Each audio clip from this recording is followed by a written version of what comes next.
because we're talking mainly for this life is about module 1 preparation, of course. And so the next step is, what is the exam structure? Okay. Okay, so this is, I guess, the most important question to know about the exam, because, okay. So look, the exam consists of 2 papers. Okay, each paper is for about 90 minutes, and then you have a shorter break in between the 2 papers, and you finish both of them on the same day. Okay, and each paper is I mean, it has lots of tasks. So, for example, let's go one by one. Okay, so paper 1, for example, you start by. Okay, so the first task it's like just a warm-up task. Okay, so it's not very challenging. You just get some definitions, and then you try to figure out the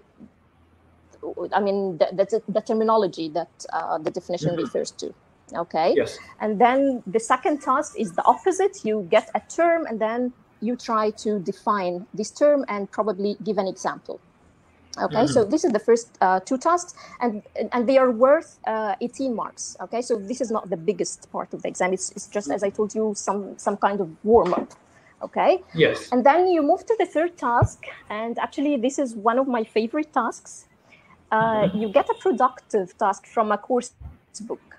Okay, so for example, it tells you that the students, and it gives you the level. So, for example, a group of B2 students, I have to talk about their, let's say, plans for the holiday.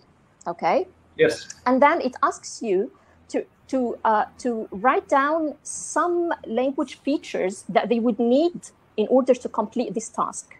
Okay. So, for example, to talk about future plans, you would need to be able to use going to. Okay, to express future plans. You will need to talk, it's about holiday, so you need some holiday lexis.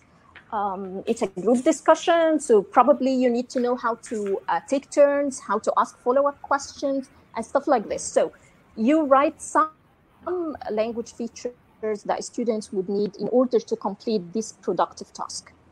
And of course, in relation to the level of the students, and you have to also give examples for each feature that you mention. Okay, and this task is worth 12 marks.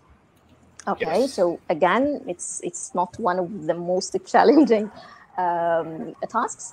And then you move to the fourth task, which is it's worth 20 marks. Okay, so as you see, we are going, a little bit, it's like gradable. Challenging, yes. So then, in this task, you get a text which is produced by a learner, okay? Either a written text or a transcription of a spoken text. Yes. Of course, if it's a transcription of a spoken text, then you will have some phonetic transcription to indicate how the students pronounce some words. Yeah.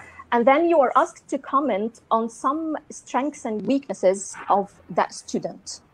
Okay, so probably you comment on the range of their vocabulary, you comment on the accuracy of their grammar, their pronunciation, if it's spoken, the task achievement, whether they achieve the task correctly or not, and so on. So it's like you are marking a writing task for students, and you comment on both strengths, good points, and weaknesses. Okay, and then we move to task 5, which is the biggest bulk of the exam and one of the most challenging tasks, and it's worth 50 marks.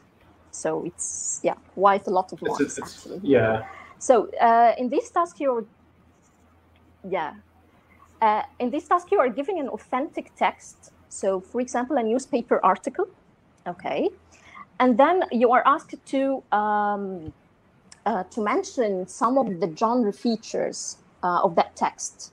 So what are the features of a newspaper article in terms of like content, layout? So for example, it's usually written in columns, and then you have headlines in a bigger font, and so on. So some of the layout features, and then you also comment on the organization of ideas, how ideas are usually organized or are typically organized in that kind of texts, and also about grammar, lexis, style, whether it's formal, informal. So generally, you show how these features are demonstrated in that example, in that text. And then you get some phrases or words from that text, and you are supposed to linguistically analyze it, okay? So you analyze the meaning, form, use of these items. This could be like a tense, for example, and then you are asked to analyze it. Could be a collocation, an idiom, whatever, okay? And also it includes some focus on learner difficulties and like commenting on what could be difficult for learners when learning such items. So this is task 5, okay? And this is the end of paper 1, okay? And then you will have a short break and then start paper 2.